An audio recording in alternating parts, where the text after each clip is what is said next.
Seri 3 Pelangi di Langit Singasari. Sepasang ular naga di satu sarang. Cerita, Esa Mintarja. Audiobook, novel silat. Bab 18. Wajah lembu ampal menjadi merah.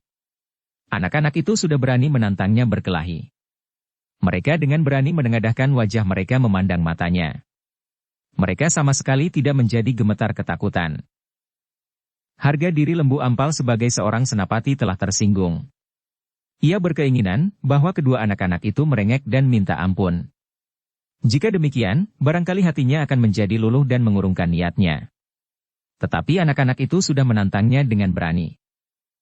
Karena itu, untuk menguatkan sikapnya, lembu ampal pun menggeram. Kalian akan mati karena kesombongan kalian. Sebenarnya aku tidak sampai hati melakukannya. Tetapi karena kalian menjadi sombong, aku akan membunuhmu segera. Tiba-tiba saja Ranggauni dan Mahisa Cempaka itu bergeser saling menjauhi. Bahkan Mahisa Cempaka yang nampaknya selalu tidak bersungguh-sungguh itu tertawa. Kita benar-benar mendapat kawan berlatih yang baik sekali. Aku tahu, Paman Lembu Ampal adalah seorang senapati. Jika kami dapat, setidak-tidaknya bertahan untuk beberapa saat lamanya, maka kami sudah memiliki kebanggaan. Ranggauni memandang adik sepupunya sejenak. Tetapi ia menyadari bahwa itu adalah kebiasaannya. Dalam pada itu kemarahan lembu ampal telah sampai ke puncaknya.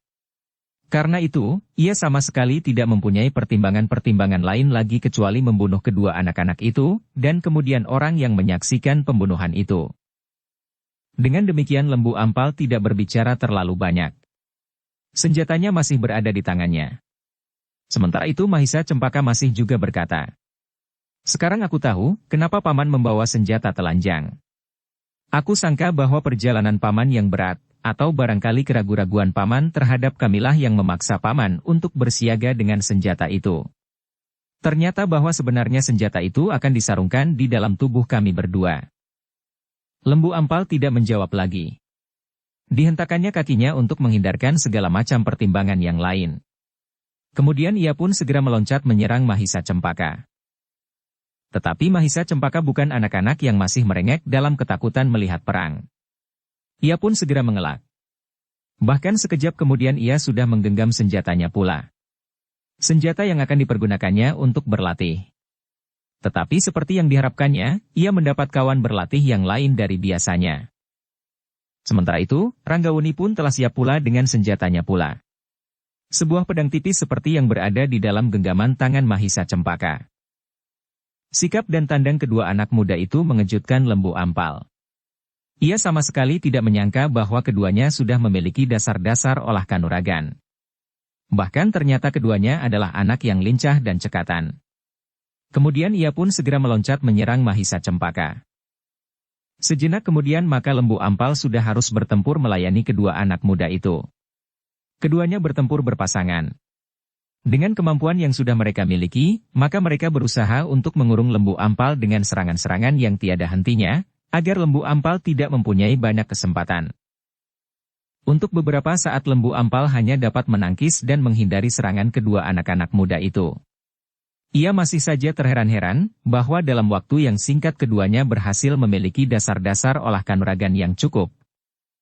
Tetapi sesaat kemudian lembu ampal segera dapat mengatur dirinya. Ia adalah seorang senapati besar di Singasari. Sehingga karena itu, maka ia pun akan dengan segera dapat mengatasi kedua lawannya. Perlahan lembu ampal kemudian menemukan sikap yang mapan. Ia sudah berhasil menyingkirkan pengaruh perasaannya yang heran melihat kemampuan Ranggauni dan Mahisa Cempaka. Dengan demikian maka lembu ampal pun kemudian mulai mengatur serangan-serangannya terhadap kedua anak-anak muda yang berkelahi berpasangan itu. Dengan segera nampak, bahwa lembu ampal memang bukan lawan kedua anak muda itu meskipun keduanya berkelahi bersama-sama. Dalam beberapa saat kemudian keduanya segera terdesak. Sekali-kali keduanya harus menghindari serangan ganda lembu ampal yang berbahaya. Bahkan kadang-kadang mereka harus berloncatan menjauh. Ketika kemungkinan untuk bertahan kedua anak itu semakin pudar, terdengar suara lembu ampal. Tidak ada gunanya lagi perlawanan Tuan. Sebentar lagi Tuan berdua akan mati terkapar di tanah. Sebaiknya Tuan berdua mengetahui bahwa aku akan membawa bukti kematian Tuan berdua. Bukti yang paling dapat dipercaya adalah membawa kepala Tuan berdua menghadap Tuanku Tohjaya. Sebenarnya lah Tuanku Tohjaya menghendaki kematian Tuan berdua, karena Tuan berdua dapat membahayakan kedudukannya yang didapatkannya, dengan kekerasan, karena Tuanku Tohjaya telah membunuh Anusapati. Terasa bulu tengkuk Ranggawuni dan Mahisa Cempaka meremang. Rasa-rasanya leher mereka sudah mulai terasa dingin, seolah-olah mata pedang Lembu Ampal telah mulai menyentuhnya. Berhentilah berkelahi, teriak Lembu Ampal. Berjongkoklah, agar aku dapat memenggal kepala Tuan dengan mudah. Jika Tuan berdua masih saja melawan, mungkin aku akan mengambil sikap lain, dan membunuh Tuan berdua dengan cara yang tentu tidak akan Tuan sukai. Ranggawuni dan Mahisa Cempaka tidak segera menjawab. Mereka masih sibuk membebaskan diri dari serangan Lembu Ampal yang bagaikan arus banjir bandang. Cepat, lemparkan senjata Tuan, teriak Lembu Ampal. Tetapi Ranggawuni dan Mahisa Cempaka tidak melepaskan senjatanya. Mereka masih berusaha melawan dengan gigihnya. Lembu Ampal menjadi semakin marah, sehingga serangannya menjadi semakin berat. Katanya, Tuan berdua memang sedang sekarat, Tuan berdua memilih jalan yang pahit. Kau akan dikutuk oleh rakyat Singasari, teriak Ranggawuni kemudian. Kau pengkhianat seperti Pamanda Tohjaya. Kematian bukan lagi sesuatu yang menakutkan bagi kami. Persetan, bentak Lembu Ampal. Aku akan menyumpal mulutmu dengan ujung pedang. Kisanak, tiba-tiba orang yang selama itu menyaksikan perkelahian yang sengit itu berkata.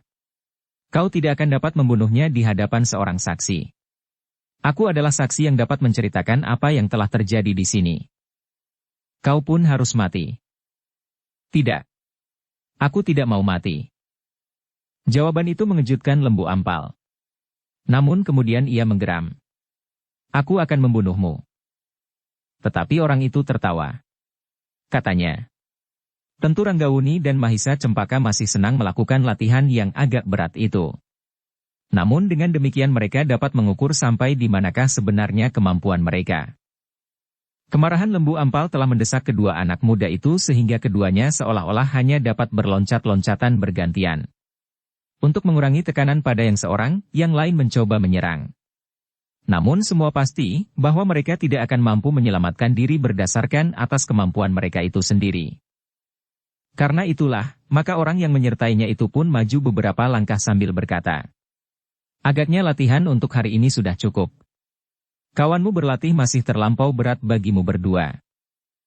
Kata-kata itu benar-benar tidak dapat dimengerti oleh Lembu Ampal. Yang terasa olehnya adalah suatu penghinaan yang tidak dapat dimaafkannya lagi. Sementara itu, Ranggawuni dan Mahisa Cempaka pun berusaha untuk melepaskan diri dari lawannya. Tetapi Lembu Ampal yang dibakar oleh kemarahan yang menyala di dadanya itu tidak mau melepaskan kedua anak-anak itu sama sekali. Baiklah, berkata orang yang menyertai Ranggawuni dan Mahisa Cempaka. Jika kau tidak mau memberi kesempatan kedua anak-anak itu berhenti, aku akan memaksanya berhenti. Kata-kata itu memang mendebarkan jantung. Tetapi Lembu Ampal tidak segera percaya bahwa orang itu mampu melakukannya. Karena itu, ia masih memusatkan serangannya kepada Ranggawuni dan Mahisa Cempaka. Keduanya harus mati. Dan bukti kematian keduanya akan membawanya kepada kedudukannya yang semula. Tetapi betapa ia terkejut ketika tiba-tiba saja ia bagaikan terbentur pada kekuatan yang tidak diduganya sama sekali. Ketika pedangnya sedang memburu dan bahkan hampir saja mematuk tubuh Ranggawuni, terasa kekuatan yang luar biasa telah mendorong serangannya, sehingga serangannya itu pun terpotong karenanya. Bukan saja ia harus menarik senjatanya, namun terasa tangan dan lengannya menjadi sakit dan nyeri. Sesaat Lembu Ampal mematung. Dengan wajah tegang dipandanginya orang yang telah berdiri di hadapannya. Dan yang lebih menegangkan adalah kenyataan bahwa orang itu sama sekali tidak memegang senjata apapun. Dengan apa ia memotong serangan pedangku, bertanya Lembu Ampal di dalam hatinya. Orang yang berdiri di hadapan Lembu Ampal itu memandanginya dengan tajamnya. Namun kemudian sambil tersenyum ia berkata, maaf Kisanak. Aku sudah mengatakan, jika kau tidak mau memberi kesempatan kedua anak muda itu berhenti, maka aku terpaksa menghentikanmu. Lembu Ampal masih berdiri tegak.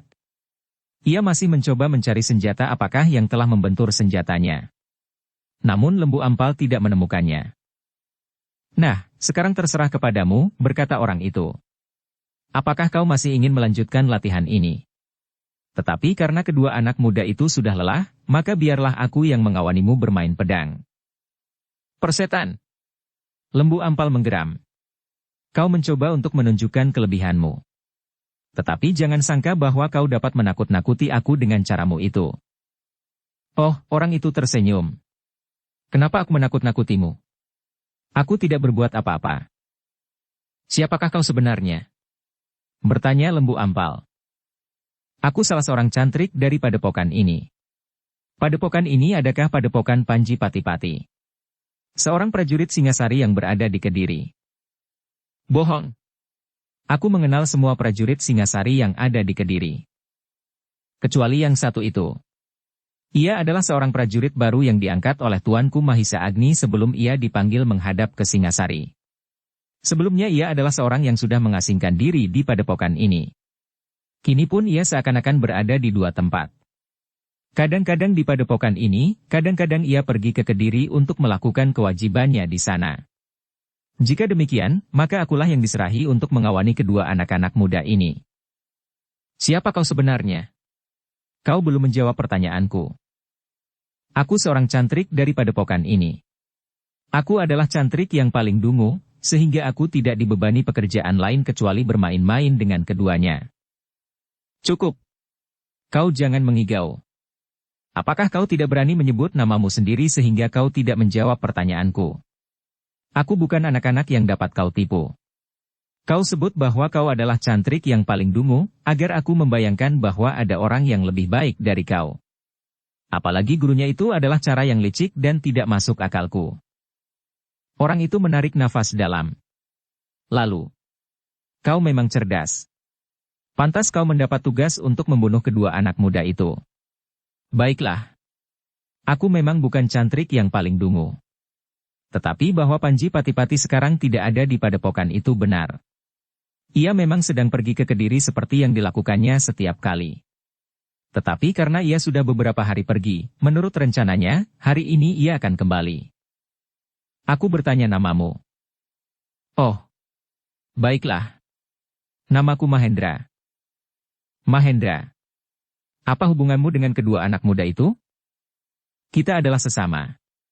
Kita sama-sama dilahirkan oleh kuasa yang maha pencipta. Seperti juga kau. Jadi, kita wajib tolong-menolong. Itulah hubungannya. Lembu Ampal menggeretakkan giginya.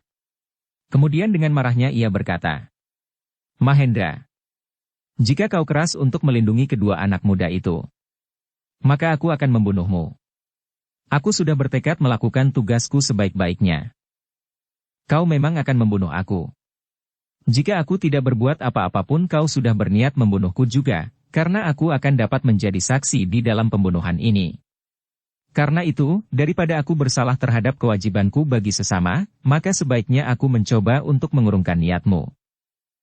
Lembu Ampal menjadi tidak sabar lagi. Sambil beringsut setapak mendekat ia berkata, jika demikian, kau yang harus aku bunuh lebih dahulu. Kemudian membunuh kedua kelinci itu tidak akan ada sulitnya. Jika aku tidak mampu melawan kau seorang diri, kami akan bertempur bertiga. Agaknya kedua anak muda itu akan berpengaruh juga atas perkelahian kita, setelah ternyata mereka mempertahankan diri mereka untuk beberapa saat lamanya. Lembu Ampal tidak menjawab lagi. Ia pun kemudian mempersiapkan dirinya. Selangkah ia maju lagi. Pedangnya pun kemudian mulai merunduk. Tetapi hatinya menjadi berdebar-debar melihat orang yang menyebut dirinya bernama Mahendra itu masih tetap berdiri di tempatnya tanpa memegang senjata apapun. Dengan demikian Lembu Ampal menduga bahwa orang itu memang merasa dirinya memiliki ilmu yang jauh lebih tinggi daripadanya. Namun Lembu Ampal tidak yakin. Ia adalah seorang senapati kepercayaan Toh Jaya. Hanya Mahisa Agnilah orang yang pantas disegani di Singasari sepeninggal Anusapati dan Sri Rajasa. Tetapi orang itu agaknya terlampau yakin akan dirinya sendiri. Meskipun demikian, Lembu Ampal masih juga menggeram. Cepat, ambil senjatamu. Mahendra tertawa. Katanya, aku tidak membawa senjata apapun, karena aku memang tidak berniat untuk berkelahi. Ambil senjata anak-anak itu. Biarlah mereka memegang senjata masing-masing. Mereka harus tetap waspada karena merekalah yang sebenarnya menjadi sasaranmu saat ini. Lembu Ampal menggeretakkan giginya. Sejenak ia memandang wajah Mahendra yang masih tetap tenang. Katanya dengan nada yang dalam. Jika kau mati, itu adalah akibat dari kesombonganmu. Mahendra tidak menjawab. Tetapi ia sudah siap menghadapi setiap kemungkinan, meskipun nampaknya ia masih berdiri saja di tempatnya. Lembu Ampal yang sudah tidak dapat menahan kemarahannya lagi itu pun mulai menjulurkan pedangnya. Sambil menggerakkan ujung pedang itu, ia pun mulai bergeser.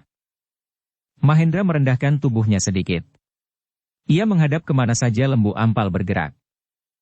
Namun tiba-tiba saja Lembu Ampal yang marah itu meloncat menyerang. Pedangnya tidak saja mematuk lawannya, tetapi pedang itu kemudian telah terayun mendatar menyambar leher Mahendra. Mahendra yang sudah siap menghadapi kemungkinan itu, meloncat surut sambil merendahkan tubuhnya sehingga pedang itu terbang hanya sejengkal di atas kepalanya. Namun dalam pada itu, selagi tangan Lembu Ampal masih terayun, Mahendra dengan cepatnya memiringkan tubuhnya. Diangkatnya sebelah kakinya menyambar lambung lawannya. Lembu Ampal masih sempat melihat serangan itu. Ia tidak menahan tangannya. Tetapi ia justru berputar setengah lingkaran dan kemudian berdiri tegak di atas kedua kakinya yang renggang sambil menyilangkan pedang di dadanya. Mahendra menarik nafas dalam-dalam. Lembu Ampal cukup cekatan. Tetapi yang dilakukan oleh Mahendra adalah sekedar peringatan bagi lawannya, bahwa serangan yang tergesa-gesa itu sama sekali tidak akan dapat mengenai sasarannya. Namun bagi Lembu Ampal, peringatan itu terasa mendebarkan jantungnya. Sejak semula ia sudah tergetar melihat sikap Mahendra. Dan ternyata Mahendra itu mampu bergerak lebih cepat dari ayunan pedangnya. Meskipun demikian, Lembu Ampal tidak segera terpengaruh. Sekali lagi bersiap. Pedangnya kini bergerak lebih cepat. Seolah-olah pedang itu akan mematuk dari segala arah. Mahendra bergerak selangkah. Dengan tajamnya ia memandang lawannya. Tidak pada ujung pedangnya, tetapi pada matanya. Dalam pada itu, Ranggawuni dan Mahisa Cempaka memperhatikan perkelahian itu dengan seksama. Kadang-kadang mereka menjadi cemas. Namun kadang-kadang mereka tersenyum. Ketika perkelahian itu kemudian berlangsung pula dan menjadi semakin sengit, keduanya benar-benar terpukau. Serangan-serangan Lembu Ampal dengan pedangnya meluncur bagaikan angin pusaran. Ujung pedangnya mematuk dari segala arah dan kemudian menyambar dengan dahsyatnya. Namun lawannya mampu mengimbangi kecepatan bergerak Lembu Ampal.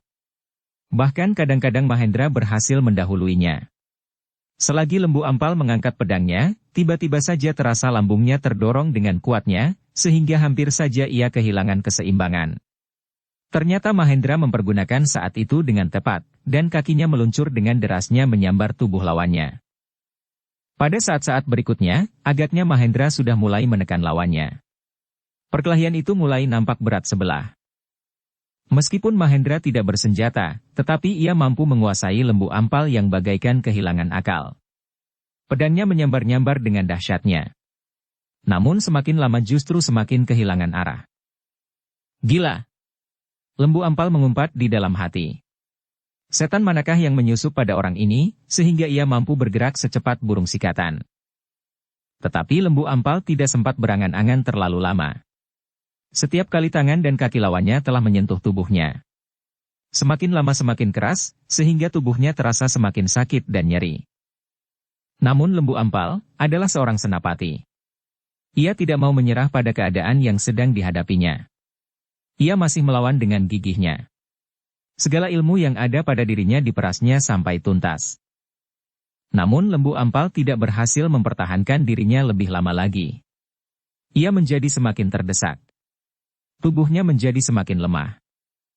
Ketika ia sempat melihat kedua anak muda yang berada di luar lingkaran perkelahian, hatinya menjadi berdebar-debar. Keduanya melonjak-lonjak kegirangan seperti sedang melihat ayam aduannya menang di arena. Bahkan Mahisa Cempaka mengacu-acukan senjatanya sambil berteriak. "Ayo paman. Tangkap saja. Nanti aku akan mencabuti kumis dan janggutnya." Lembu Ampal menjadi semakin marah. Tetapi ia pun menyadari bahwa tubuhnya menjadi semakin lemah. Perlawanannya menjadi semakin tidak berarti. Apalagi ketika ia sadar pula, bahwa lawannya masih tetap segar meskipun ia tidak bersenjata. Bagaimanapun juga, sebagai seorang yang berpengalaman, Lembu Ampal harus melihat kenyataan itu, bahwa lawannya benar-benar seorang yang mumpuni di dalam olah kanuragan. Aku tidak menyangka, bahwa di padepokan kecil ini masih ada orang yang mempunyai kemampuan bertempur demikian tinggi. Hampir seperti Mahisa Agni, gumam Lembu Ampal di dalam hatinya.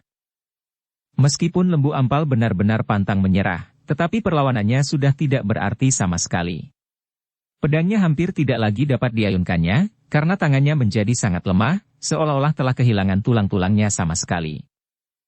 Karena itu, ketika Mahendra menyerangnya mendatar dengan kakinya, Lembu Ampal yang sudah lemah itu tidak berhasil menghindarkan diri.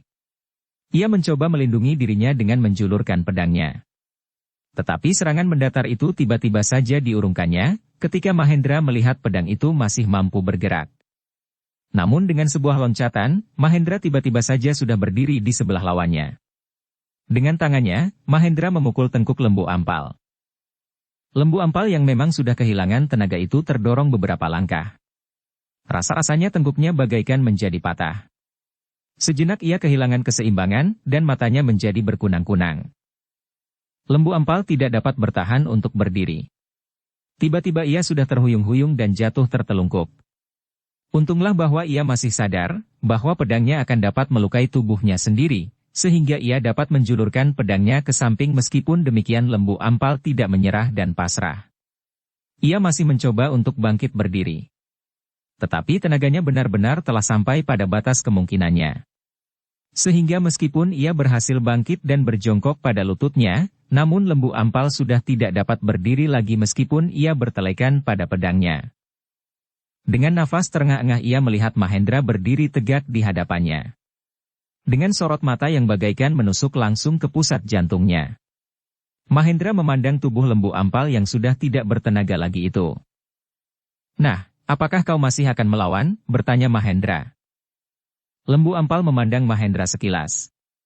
Kemudian ditatapnya wajah kedua anak-anak yang sudah berada di belakang Mahendra. Tetapi wajah anak-anak muda itu sudah berubah. Meskipun mereka masih menggenggam senjata, tetapi mereka tidak lagi bersorak-sorak dan berloncat-loncatan. Wajah mereka kini menjadi bersungguh-sungguh. Lembu Ampal yang belum berhasil berdiri itu kemudian menggeram. "Aku akan membunuh mereka." Mahendra menarik nafas dalam-dalam. Katanya, "Kau sudah tidak mampu berbuat apa-apa lagi. Jika kau seorang jantan, kau tentu mengakui bahwa kau tidak dapat memenangkan perkelahian ini. Apalagi sekarang kau sudah kehilangan segenap kekuatanmu. Berdiri pun kau sudah tidak mampu lagi. Jika aku berniat membunuhmu, maka aku akan dapat melakukannya dengan mudah. Bunuhlah jika kau memang mampu melakukannya." Mati adalah kemungkinan yang sudah disadari akan terjadi atas seorang prajurit yang menjalankan tugasnya. Jadi kau benar-benar tidak mau menyadari kekalahanmu dan kesalahanmu? Aku tidak bersalah. Aku menjalankan tugas. Kau yakin bahwa tugas yang dibebankan kepadamu itu benar? Itu bukan urusanku. Itulah kebodohanmu. Dan kebodohan seperti itulah yang dapat menjerumuskan Singasari ke dalam bencana. Persetan! Kau bukan pemimpinku. Kau tidak dapat memberikan perintah kepadaku. Nafas Lembu Ampal bagaikan terputus, lalu. "Cepat, kalau kau akan membunuhku lakukanlah." Mahendra berdiri termangu-mangu. Tetapi ia tidak segera berbuat sesuatu. "Cepat!" Lembu Ampal berteriak. "Apakah kau ingin berbangga menikmati kemenanganmu berlama-lama?" Mahendra mengerutkan keningnya. Namun sebelum ia berbuat sesuatu, terdengar suara Ranggawuni. "Paman. Apakah paman akan membunuh paman Lembu Ampal?" Mahendra berpaling. Tetapi ia tidak segera menjawab. "Apakah paman dapat membiarkannya hidup?" desak Ranggawuni. Mahendra masih berdiam diri. Tetapi kerut-merut di keningnya menjadi semakin dalam. "Jika kau membiarkan aku hidup, pada suatu saat aku akan membunuh anak-anak itu," teriak Lembu Ampal yang merasa terhina. Tetapi Mahisa Cempaka seolah-olah tidak mendengarnya dan berkata, "Jangan dibunuh, paman. Paman Lembu Ampal sehari-hari adalah orang yang baik. Ia hanya sekedar menjalankan tugas seperti yang dikatakannya." Mahendra masih berdiri termangu-mangu. Sebenarnya bahwa ia memang tidak ingin segera mengambil keputusan untuk membunuh Lembu Ampal. Karena itu ia masih saja berdiri termangu-mangu. Namun demikian sikap kedua anak-anak itu telah membuatnya menjadi heran. Anak-anak yang melonjak-lonjak melihat perkelahian yang terjadi itu karena mereka melihat kemenangan Mahendra, tiba-tiba dapat berpikir dengan sungguh-sungguh, dan bahkan menyatakan keberatannya apabila Lembu Ampal dibunuhnya. Ternyata bukan saja Mahendra, tetapi Lembu Ampal sendiri menjadi bingung menanggapi sikap kedua anak-anak itu. Dorongan apakah yang telah membuat kedua anak-anak itu menjadi demikian sabar dan bahkan terasa agung? Apakah memang sudah ada sifat-sifat itu di dalam diri mereka berdua? Bertanya Lembu Ampal kepada diri sendiri. Sehingga mereka benar-benar akan menjadi orang yang berjiwa besar dan pengampun. Pertanyaan itulah yang kemudian membuat Lembu Ampal menjadi ragu-ragu untuk meneriakkan harga dirinya. Mulutnya yang sudah hampir terbuka dan mengumpat, tiba-tiba telah terkatup lagi. Ranggauni dan Mahisa Cempaka. Mahendralah yang kemudian berbicara. Kau sudah melihat sendiri apa yang terjadi. Kau sudah menyaksikan sikap dan tekad Lembu Ampal. Meskipun demikian, aku tidak akan mengambil keputusan. Kalian berdualah yang pantas menentukan, apakah yang sebaiknya diperbuat atas orang ini. Ranggauni dan Mahisa Cempaka menjadi termangu-mangu. Sesaat mereka menatap wajah Lembu Ampal. Namun wajah itu telah berubah. Wajah itu tidak lagi memancarkan kebencian dan dendam. Sebenarnya lah di dalam diri Lembu Ampal telah terjadi pergolakan. Sekilas ia teringat kepada sikap pendeta istana yang bersedia mengalami apapun untuk keselamatan kedua anak-anak muda itu. Bahkan ia sendiri telah dicengkam deh keraguan sehingga keduanya mendapat kesempatan untuk melarikan diri sampai ke padepokan ini. Apalagi selama pengembaraannya, Lembu Ampal seakan-akan menemukan jalan yang lurus mendekati Yang Maha Agung. Tetapi ternyata ketika ia melihat kedua anak-anak itu nafsunya telah melonjak kembali untuk mendapatkan kamukten. Tetapi sekedar kamukten duniawi. Meskipun demikian, sepercik harga diri masih terloncat dari bibirnya meskipun dengan nada yang datar dan dalam. Kenapa Tuanku Ranggauni dan Mahisa Cempaka tidak mengambil keputusan untuk membunuhku? Bukankah aku sudah berniat untuk membunuh tuanku berdua? Namun terasa bahwa nada kata-kata Lembu Ampal telah berubah. Apalagi bagi Mahendra. Ketajaman inderanya segera menangkap geseran perasaan Lembu Ampal yang masih berdiri pada lututnya dan bertelekan pedangnya. Sejenak orang-orang yang masih belum beranjak dari tempatnya itu saling berdiam diri. Tetapi Lembu Ampal sudah tidak lagi menengadahkan dadanya. Perlahan-lahan kepalanya menjadi tunduk. Lembu Ampal sama sekali tidak menjadi cemas atas keselamatannya. Ia sama sekali tidak takut ujung pedang lawannya. Tetapi justru kebesaran jiwa kedua anak muda itu telah membuat hatinya menjadi luluh. Kedua anak muda yang sadar bahwa mereka akan dibunuh olehnya karena perintah Tohjaya yang tidak mau melihat keduanya menjadi dewasa penuh dan berpengaruh atas rakyat Singasari karena nama-nama orang tua mereka. Kenapa mereka tidak berniat untuk membunuhku saja? Ia mengeluh di dalam hatinya. Sikap itu sangat menyiksaku. Apalagi jika Lembu Ampal mengenang perkembangan sikapnya sendiri. Penyesalan yang mendalam mulai merayapi hatinya. Ia sudah hampir menemukan jalan yang benar. Tetapi kenapa ia tiba-tiba telah terjerumus kembali ke dalam ketamakan dan nafsu kebendaan semata-mata? Dalam kebimbangan itu kemudian terdengar Mahendra berkata, Ranggauni dan Mahisa Cempaka. Ambil suatu sikap. Aku akan mematuhinya. Ranggauni memandang Mahendra sejenak, lalu dipandanginya Lembu Ampal yang tunduk. Katanya kemudian, Paman, apakah Paman dapat memaafkannya? Barangkali Paman Lembu Ampal dapat melepaskan diri dari tugasnya. Aku kira Paman Lembu Ampal sendiri tidak mempunyai kepentingan apapun untuk membunuhku. Mahendra menarik nafas. Katanya, jika itu keputusanmu aku tidak berkeberatan. Terserah kepada Lembu Ampal sendiri. Apakah ia dapat berbuat demikian? Ranggauni memandang Lembu Ampal yang masih tunduk. Namun sebelum ia berkata sesuatu, Mahisa Cempaka sudah mendahuluinya hampir di luar sadarnya. Selama Paman Lembu Ampal masih terikat kepada pengabdiannya kepada Paman Tohjaya, maka Paman Lembu Ampal tentu akan tetap melakukan tugasnya. Karena itu, bagaimana jika Paman Lembu Ampal tidak usah kembali ke Istana Singasari? Kita bertiga akan menjadi orang-orang buruan yang dengan aman bersembunyi di padepokan ini. Paman pun harus tetap bersembunyi jika Paman tidak berhasil melakukan tugas Paman sebaik-baiknya. Tetapi menurut pendapatku, hidup di padepokan yang tenang dan tenteram ini jauh lebih baik dari mati atau harus dikejar oleh dosa sendiri karena telah melakukan pembunuhan tanpa arti. Lembu Ampal menjadi semakin tunduk. Sama sekali tidak terlintas di dalam pikirannya bahwa anak muda itu mampu berpikir sedemikian jauh dan jernih. Tetapi Lembu Ampal tidak dapat segera menjawab. Terasa sesuatu berbenturan di dalam dadanya. Harga diri, penyesalan, kecurigaan dan campur baurnya kecemasan dan ketakutan atas dosa yang akan mengejarnya. Dalam pada itu, Mahendra pun kemudian berkata, "Kisanak, kau sudah mendengar pendapat kedua anak-anak muda itu. Cobalah meyakini bahwa kata-katanya bukan sekedar tata krama. Tetapi menurut anggapanku, yang dikatakan oleh Ranggawuni itu adalah kata hati nuraninya. Apakah kau merasakannya, Kisanak?" Lembu Ampal tidak segera menjawab. "Kenapa kau masih tetap diam saja? Apakah kau masih dibayangi oleh kecurigaan?" Lembu Ampal mengangkat wajahnya. Sekali lagi ia mencoba berdiri bertelekan pedangnya. Dan kali ini ia berhasil. Mahendra memandang Lembu Ampal dengan ragu. Tetapi nampak bahwa ia telah mempersiapkan dirinya pula. Sesaat mereka diam dalam ketegangan. Ranggawuni dan Mahisa Cempaka pun menjadi tegang pula. Mereka memandang Mahendra dan Lembu Ampal berganti-ganti.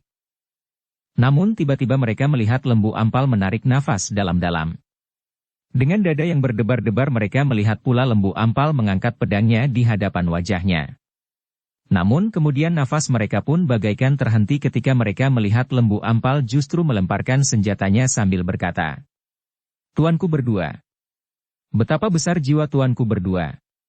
Adalah pertanda kasih yang maha agung, bahwa di dalam usia tuanku yang masih semuda itu, tuanku telah mempertimbangkan untuk memberikan maaf terhadap orang yang sudah bertekad untuk membunuh tuanku."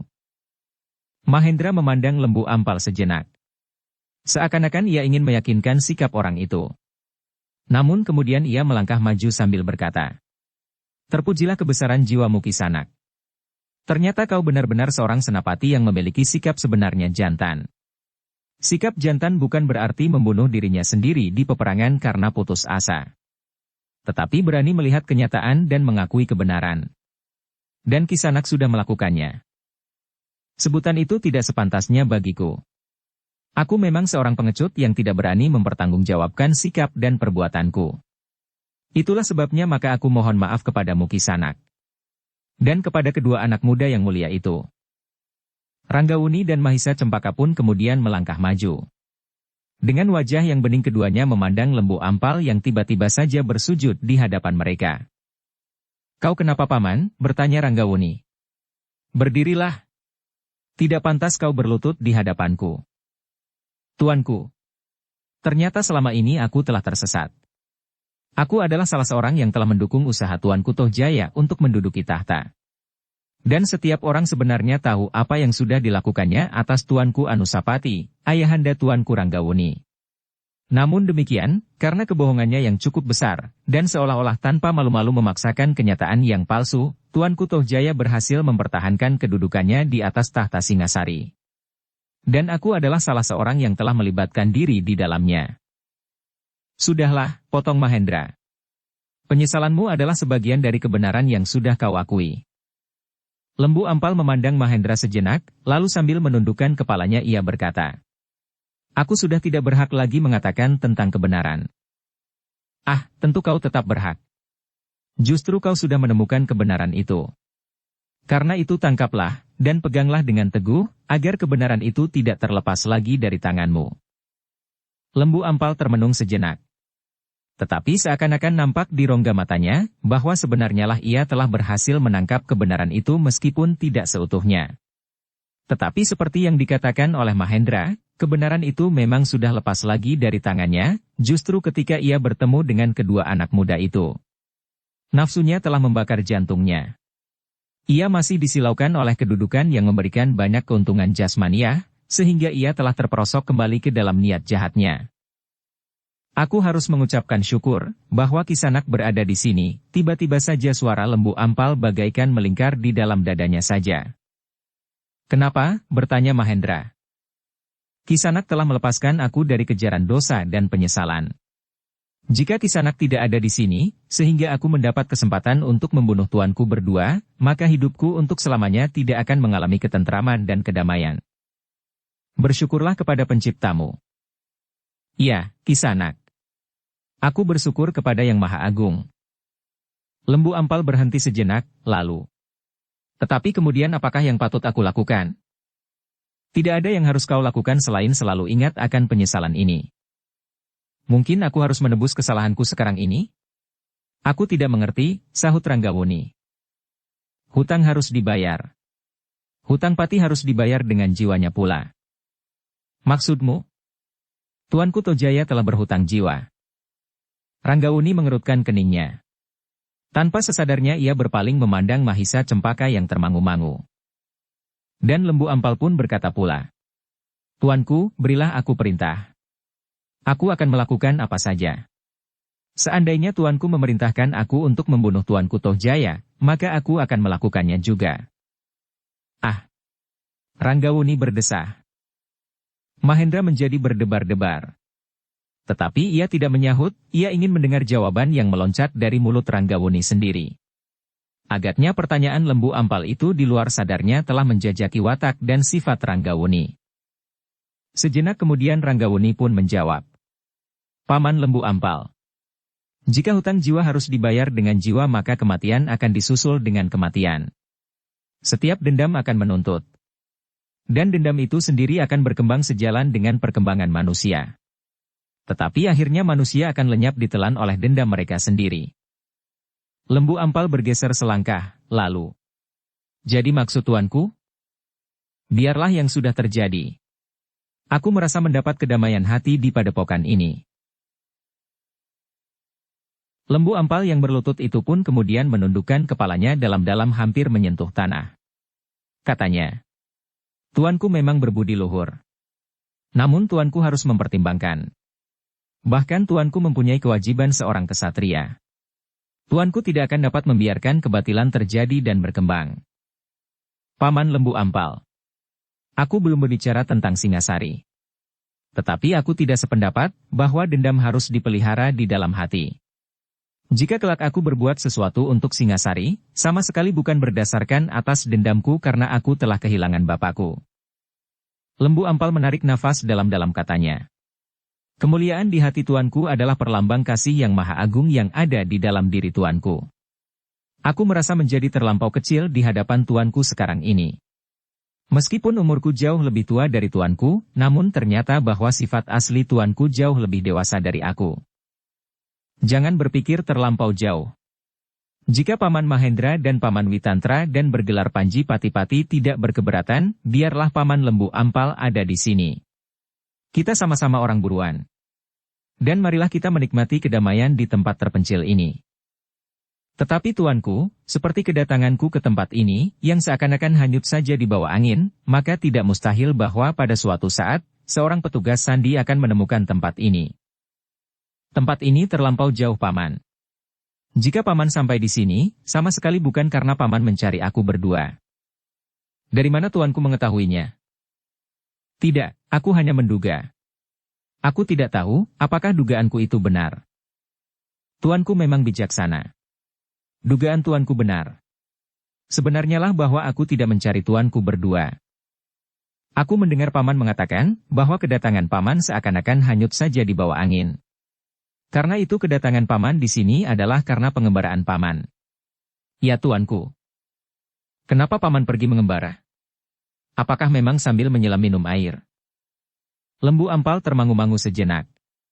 Namun kemudian diceritakannya semua yang terjadi atas dirinya. Kegelisahan dan kesetiaan berbenturan di dalam diri, sehingga akhirnya ia lari kepada pendeta istana. Pendeta istana itulah yang sebenarnya telah membebaskan Ranggawuni dan Mahisa Cempaka dengan mempergunakan tangan-tangan Mahisa Agni, Witantra dan Mahendra. Yang pertama-tama adalah karena keraguan-raguan itulah, berkata Mahendra kemudian. Lembu Ampal tidak menjawab. Tetapi rasa-rasanya ia telah terlepas dari bencana yang dahsyat yang siap menerkamnya. Baiklah Kisanak, berkata Mahendra kemudian. Ternyata bahwa yang terjadi itu adalah angin prahara yang bertiup di atas Singasari. Jika angin itu telah lampau maka keadaan akan menjadi tenang kembali, meskipun kadang-kadang sempat meninggalkan bekas-bekas dan kerusakan. Tetapi yang kemudian harus memperbaikinya dan membangun kembali, Mahendra berhenti sejenak lalu. Sekarang, baiklah aku mempersilahkan Kisanak singgah di padepokan kami. Padepokan yang tenang dan damai. Padepokan yang jauh dari sikap dan tingkah laku yang kasar dan kekerasan. Itulah sebabnya kami harus bersembunyi di tengah hutan apabila kami berlatih diri, mendalami ilmu kekerasan yang sebenarnya sangat kasar bagi sifat kasih yang maha agung. Lembu Ampal hanya dapat menundukkan kepalanya. Namun agaknya kami pun seorang yang lemah hati di antara isi dunia yang memang kotor ini. Itulah agaknya yang masih saja mempengaruhi hati kami untuk mempelajari olah kanuragan. Lembu Ampal masih tetap berdiam diri. Tetapi kepalanya nampak terangguk-angguk kecil. Nah marilah Kisanak, ajak Mahendra kemudian. Jangan berprasangka pula terhadapmu. Lembu Ampal merasakan sesuatu yang menyangkut di kerongkongannya. Perlahan-lahan kepalanya terangguk lemah. Aku sangat berterima kasih. Demikianlah, maka mereka pun segera meninggalkan tempat itu. Beriringan mereka pergi ke padepokan. Namun di jalan sempit di luar hutan itu, Mahendra sempat memperingatkan Lembu Ampal. Taruhlah senjatamu di bawah kain panjangmu. Atau bawalah pedang itu seperti para orang-orang padepokan kami membawa parang pembelah kayu. Lembu Ampal termangu-mangu sejenak, namun kemudian ia sadar bahwa kesan senjata yang ada pada pedangnya harus disembunyikan di hadapan rakyat padepokan yang damai itu. Ketika sekilas ia melihat senjata yang tergantung di lambung Ranggawuni dan Mahisa Cempaka, maka tahulah Lembu Ampal. Karena hal itulah maka sarung senjata kedua anak muda itu mirip dengan sarung parang pembelah kayu seperti yang terselip di lambung para pekerja di padepokan terpencil itu. Karena itulah maka Lembu Ampal pun kemudian menyembunyikan senjatanya di balik kain panjangnya. Ketika mereka memasuki padepokan itu, terasa oleh Lembu Ampal bahwa padepokan itu memang padepokan yang damai. Meskipun orang-orang di padepokan itu pernah juga mengalami dan menyaksikan kekerasan, tetapi mereka kini lebih senang hidup damai dan tenang. Agaknya cara hidup itulah yang paling sesuai dengan mereka. Kekerasan dan kekasaran membuat hati seseorang selalu dibayangi oleh kekhawatiran dan bahkan ketakutan. Tetapi hidup tanpa kekerasan benar-benar telah memberikan kedamaian hati. Di padepokan Lembu Ampal mendapat sambutan yang sewajarnya. Tidak ada kesan kecurigaan dan prasangka dari setiap orang yang dijumpainya. Sekilas mereka memperhatikan kedatangannya. Mengangguk sambil tersenyum, kemudian membiarkannya berlalu menuju ke rumah Witantra. Sebuah padepokan yang tenang sekali, desisnya. Ya, karena itu maka kami tidak sampai hati mengganggunya. Bagaimana tanggapan mereka pada saat Tuanku Ranggawuni dan Mahisa Cempaka datang? Biasa saja. Tidak ada persoalan apa-apa. Para pengawal? Apakah senjata di tangan para pengawal itu tidak mengejutkan orang-orang padepokan ini? Sebagian dari mereka tidak memasuki padepokan ini. Hanya dalam jumlah yang sangat kecil mereka mengantar keduanya sampai ke rumah ini bersama aku dan Kakang Witantra. Tetapi para pengawal itu sudah meninggalkan senjata mereka pada kawannya yang mengawasi keadaan di luar padepokan. Lembu Ampal mengangguk-angguk kecil. Meskipun demikian, di sini ada beberapa orang cantrik yang memiliki ilmu kanuragan. Mereka dahulu juga berlatih dengan tekun. Tetapi kehidupan yang damai itu akhirnya telah menjadi pilihan mereka. Tentu bukan dengan tiba-tiba saja, sahut Lembu Ampal. Mahendra tersenyum. Katanya. Kakang Witantra mencoba mengarahkannya. Tetapi justru Kakang Witantra lah orang yang jiwanya paling lemah, sehingga sampai saat ini ia masih saja mempergunakan kekerasan untuk melaksanakan sikap batinnya. Tetapi itu masih diperlukan dalam keadaan seperti sekarang.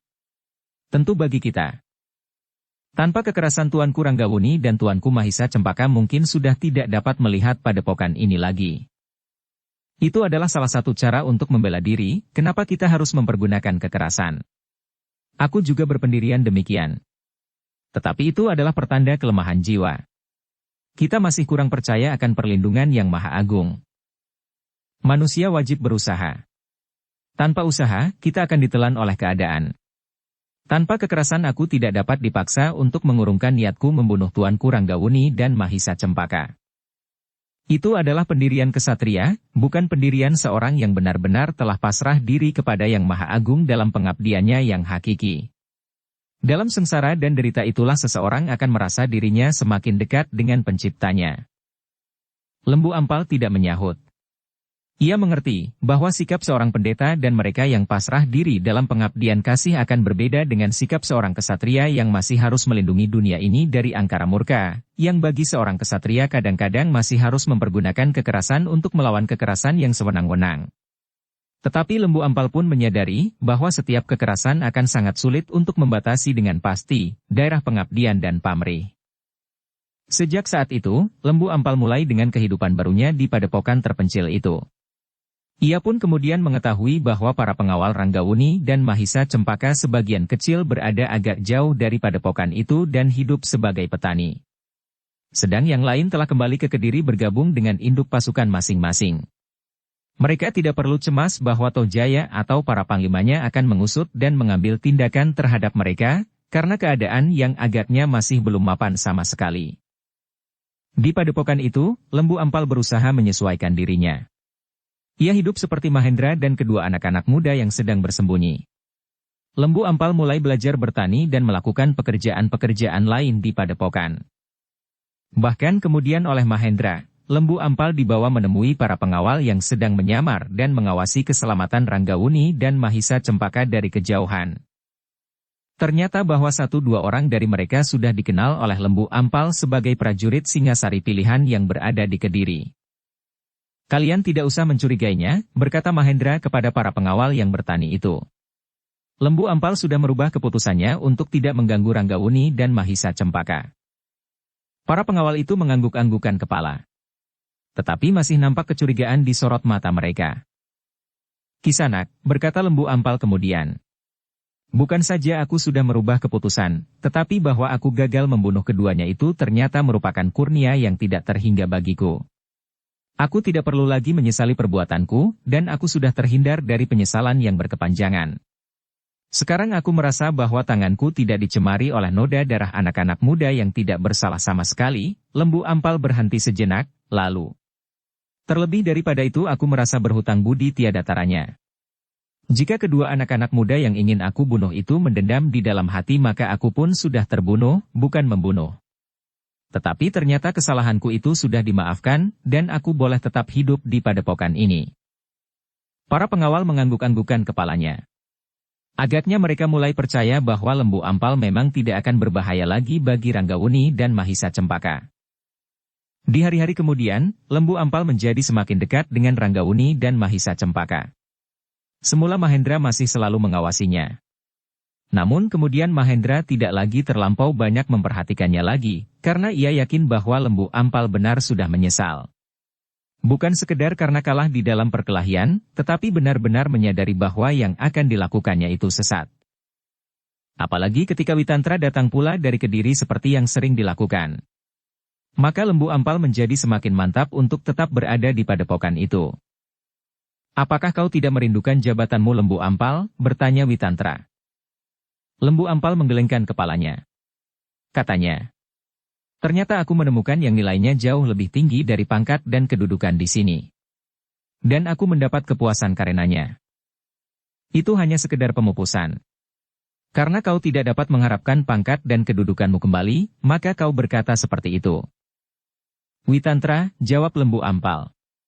"Kukira setiap insan menginginkan semua hasrat, cita-cita dan gegayuhannya tercapai. Dengan demikian maka mereka akan mendapatkan kepuasan. Yang penting ternyata bukan sekedar pencapaian itu, tetapi bila kemudian menimbulkan kepuasan. Kepuasan itulah yang mahal harganya." Ia berhenti sejenak, lalu. "Dan aku sudah mendapatkan kepuasan itu di sini." Witantra tidak menjawab. Kepalanya sajalah yang terangguk-angguk kecil. Dengan demikian maka Lembu Ampal tidak lagi berhasrat untuk meninggalkan tempat itu. Ia tidak ingin kembali kepada pangkat dan jabatannya, tetapi juga tidak ingin meneruskan pengembaraannya yang tanpa arti. Di padepokan itu ia merasa dapat hidup tenang di dekat kedua anak muda itu yang seharusnya dibunuhnya. "Aku harus ikut mengawasi keselamatan mereka," berkata Lembu Ampal di dalam hati. "Jika terjadi sesuatu atas keduanya, maka akulah yang pertama-tama harus mempertanggungjawabkannya, karena akulah yang pernah mengancam hidup mereka." Untuk beberapa lamanya mereka hidup damai dan tenang. Tidak banyak persoalan yang timbul di daerah terpencil. Mereka hanya memerlukan air untuk bertani. Alat-alat dapat mereka buat sendiri betapapun sederhananya. Binatang-binatang peliharaan dapat membantu mereka untuk menggarap sawah. Meskipun demikian, dalam waktu-waktu tertentu setiap hari mereka pergi ke tengah-tengah hutan yang tidak begitu lebat untuk menyempurnakan ilmu mereka. Ilmu yang sebenarnya bertentangan dengan sifat-sifat damai dari padukuhan itu. Tetapi mereka sadar, kekerdilan jiwa merekalah yang mendorong mereka untuk tetap mempelajari ilmu kekerasan. Dalam pada itu, Witantra dan Mahendra bergantian menunggui dan menggurui Ranggawuni dan Mahisa Cempaka. Jika Witantra pergi ke Kediri, maka Mahendra menetap di padepokan itu beberapa lama. Jika kemudian Witantra datang, untuk beberapa hari Mahendra pulang ke rumahnya sendiri. Untunglah keluarga Mahendra sudah mengenal dengan baik sifat dan tabiatnya, sehingga kepergiannya yang kadang-kadang sampai berpekan-pekan tidak menimbulkan banyak persoalan. Apalagi Mahendra sendiri adalah seorang pedagang keliling yang memerlukan banyak waktu meninggalkan kampung halamannya. Namun kehidupan keluarganya bukannya tergantung atas usahanya itu. Mahendra memiliki sawah dan ternak yang cukup. Sedang perdagangan yang dilakukan, yang kadang-kadang memang dapat memberikan penghasilan yang baik juga didorong oleh jiwa pengembaraannya, meskipun dengan agak terselubung oleh kerja itu. Dari hari ke hari Ranggawuni dan Mahisa Cempaka menjadi semakin maju. Bahkan Lembu Ampal pun kemudian telah pasrah diri untuk ikut menyadap beberapa bagian dari ilmu yang tidak ada taranya itu, selain ilmu di dalam diri Mahisa Agni. Demikianlah maka Lembu Ampal benar-benar telah menyatukan diri dengan Ranggawuni dan Mahisa Cempaka. Semakin banyak ia mendapatkan ilmu dari padepokan terpencil itu, maka ia pun merasa semakin dekat dengan Ranggawuni dan Mahisa Cempaka.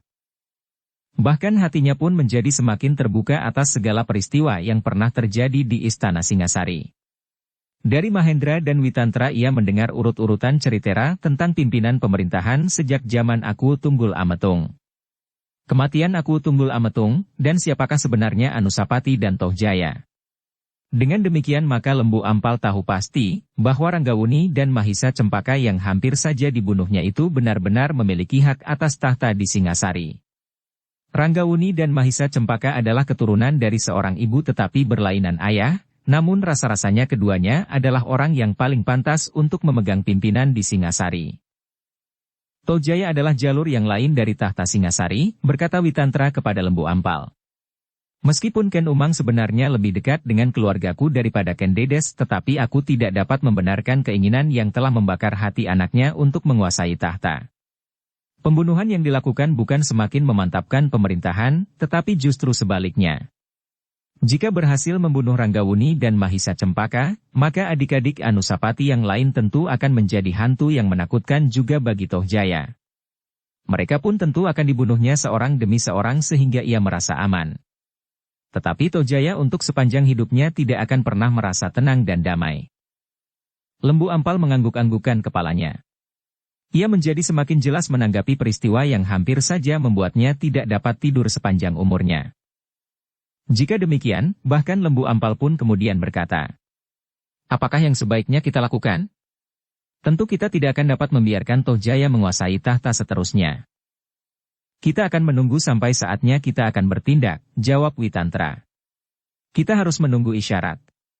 Sampai saat ini Mahisa Agni masih tetap berada di lingkungan Istana Singasari. Apakah ia mengetahui bahwa Ranggawuni dan Mahisa Cempaka masih tetap hidup? Setiap saat aku dapat menemuinya tanpa kesulitan.